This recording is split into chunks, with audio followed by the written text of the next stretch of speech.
नमस्कार साथियों, good evening for all of you. आप सभी कैसे हैं? उम्मीद करते हैं कि आप अच्छे होंगे। आप सभी को प्रजापति हेल्थ केयर में स्वागत है।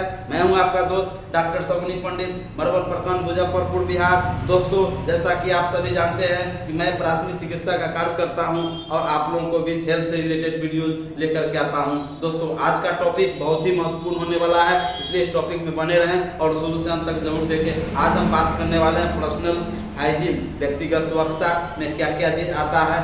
ये वीडियो बहुत महत्वपूर्ण होने वाला है, इस वीडियो में बने रहें और लास्ट तक जरूर देखें। दोस्तों, मेरे चैनल में जो नए हैं, जिन्होंने अभी तक मेरे चैनल को सब्सक्राइब नहीं किया है, प्लीज प्लीज प्लीज मेरा उनसे निवेदन है, हाथ जोड़कर निवेदन है कि मेरा चैनल को सब्सक्राइब कीजिए, लाइक कीजिए, कमेंट्स कीजिए और दोस्तों के साथ जरूर शेयर कीजिए। इसके साथ साथ दोस्तों, कमेंट्स के जरिए आप हमें सुझाव भी दे सकते हैं।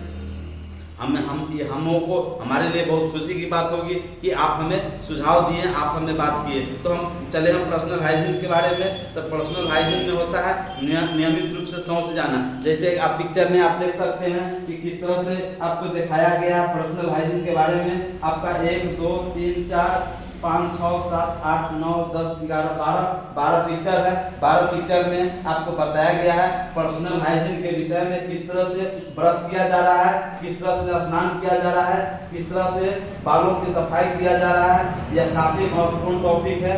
अगर आपको देहात में बीमारी होने का मेन वजह आपका पर्सनल हाइजीन होता है, व्यक्तिगत स्वच्छता होता है। इसलिए आपको स्वच्छ बना करके रखना है, साफ सुथरा रहना है। तो इस तरह से आप बीमारी से बच सकते हैं, इन्फेक्शन से बच सकते हैं। अब हम बात करेंगे हम क्या करें पर्सनल हाइजीन में जिससे कि हम स्वस्थ रहें। तो फर्स्ट होता है नियमित रूप से शौच जाना। सुबह में आप याद होगा दोस्तों, जब आप बच्चा थे, बचपन थे, तो आपकी माँ हमेशा आपको डांटती थी, हमेशा कहती थी कि आप सवेरे सवेरे हो गया शौचालय, आपको आर्डर डालती थी शौचालय जाने के लिए, आप जाते थे। तो दोस्तों, आपको सुबह में शौचालय जाना है, हर हाल में शौचालय जाना है। और शौचालय जाने के बाद दोस्तों ऐसे नहीं जाना है, आपको जूता पहन करके जाना है शौचालय। क्योंकि अगर जूता पहन के नहीं जाते हैं तो हो सकता है नंगा पाँव में आपका बैक्टीरिया आपके बॉडी में चला जाए, आपका नाखून के जरिए आपके शरीर में चला जाए। इसके लिए आपको सुबह में शौचालय जाना है तो आपको जूता पहन के जाना है।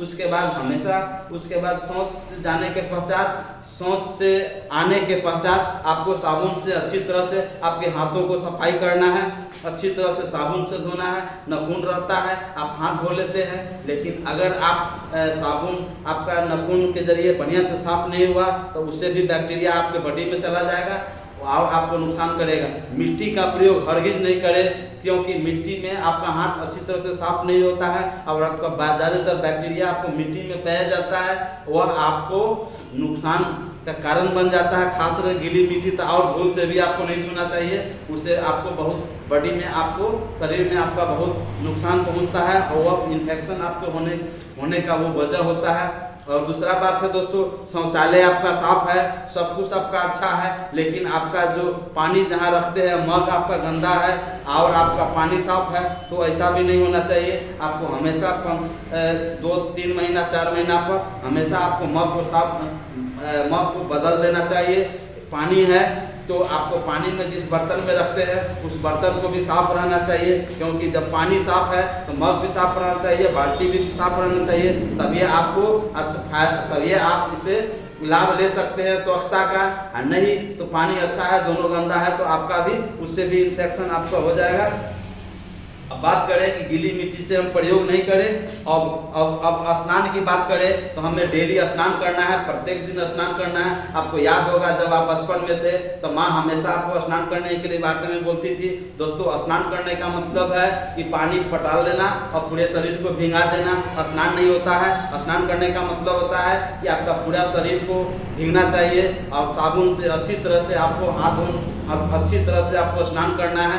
क्योंकि आपका जो स्किन होता है, आपका जो चमड़ा होता है, उस पर आपका जो बैक्टीरिया होता है, जो मैल होता है वो जमा होता है और उस मैल में बैक्टीरिया पाया जाता है और वह आपका साबुन से अच्छी तरह से साफ करते हैं तो आपका गंदा, आपका मैल आपका समाप्त हो जाएगा और आपका चमड़ा, आपका शरीर स्वस्थ हो जाएगा, आपका शरीर में इन्फेक्शन नहीं रहेगा और आप अच्छे लगेंगे। होता क्या है दोस्तों, आप साफ नहीं करते हैं आपके स्किन को, आपके चमड़ा को साफ नहीं करते हैं, साबुन से नहीं निकालते हैं, उसमें मैल जमा ही रह जाता है, वह मैल धीरे धीरे इन्फेक्शन हो जाता है और आपको शरीर में फुंसी फुंसी हो जाता है, नोचनी हो जाता है, फुंसी होता है, नोचने लगता है। तो वो जो स्किन देख रहे हैं कि स्किन में छोटा छोटा छिद्र होता है, उसी में आपका जमा हो जाता है, जो आपको काफ़ी नुकसान करता है।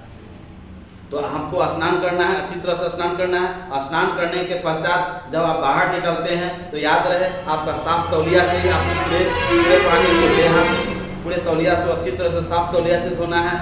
देहात में दोस्तों करते क्या है कि स्नान करने के बाद जो यूज किया हुआ आपका जो उतारा हुआ आपको लुंगी हुआ, लुंगी से लोग धो लेता है ना, उस गमछा से लोग इस्तेमाल कर लेता है, चादर लोग धो देता है जो पहले से रखा हुआ है। तो ऐसा नहीं करना है। आप स्नान कर लिए और गंदा आप कपड़े से आप देह हाथ पोंछ लिए तो आपका फिर शरीर आपका गंदा हो गया तो आपको इसमें नुकसान करेगा। तो आपको क्या करना है, हमेशा साफ तौलिया से इस्तेमाल करना है।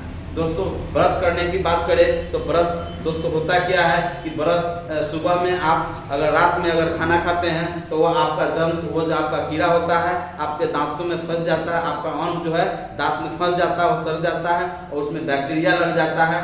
वह बैक्टीरिया, वह कीड़ा आपको अन्न को खाता है, इसके साथ साथ आपके दांतों को भी खा जाता है, जिसके कारण आपका दांत खुरदल हो जाता है। तो ऐसा आपको हरगिज नहीं करना है और आपको हमेशा जो है ऐसे कि जब भी खाना खाते हैं तो दांतों को अच्छी तरह से आपको धोना चाहिए। खास करके 2 टाइम अगर दांत को धोते हैं तो अति उत्तम है, नहीं तो आपको जरूर कुल्ला कर लेना है। हर हाल में आपको दांतों से दांत में कुल्ला करना है। और नमकीन आप खा सकते हैं, खास करके मीठा जो जैसे चॉकलेट हो गया, पेस्ट्रीज हो गया है ना, या और भी जो आइसक्रीम हो गया, आपको हमेशा माँ आपको बचपन में आपको बिगड़ती है कि बच्चे दांत खराब हो जाएंगे, दांत खराब हो जाएंगे।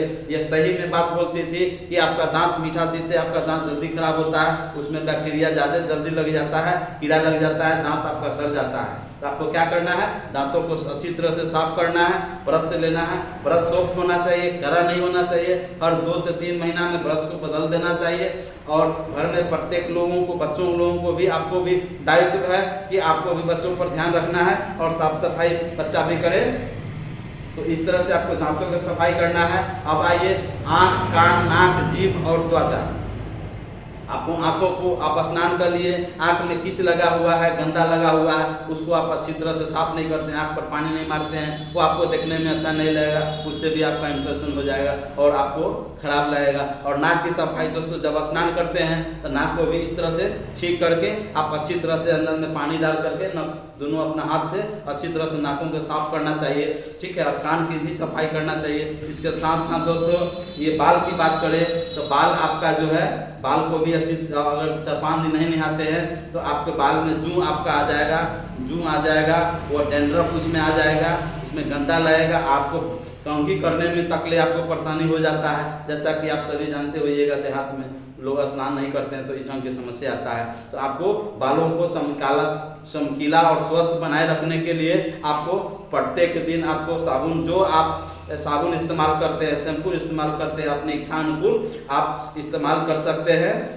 इस तरह से आपका बाल आपका स्वस्थ रहेगा और साफ रहेगा। और दोस्तों नाखून की बात करें तो ज़्यादातर आपका बैक्टीरिया नाखून के जरिए आपके बॉडी में जाता है। तो जब भी आप खाना खाते हैं तो खाना खाने से पूर्व, खाना खाने से पहले आपको हर हाल में साबुन से अच्छी तरह से हाथ धो के खाना खाना है। खाना खाने के बाद हमेशा आपको कुल्ला करना है, जिससे कि आपका दांत में जो अन्न है जो नहीं फंसेगा और आपका दांत चमकीला और साफ रहेगा। इस तरह से पर्सनल हाइजीन हम लोग मेंटेन करते हैं, हमेशा जूता में रहे, हमेशा साफ सुथरा से रहे, जिससे कि आपको इन्फेक्शन आपको नहीं होगा।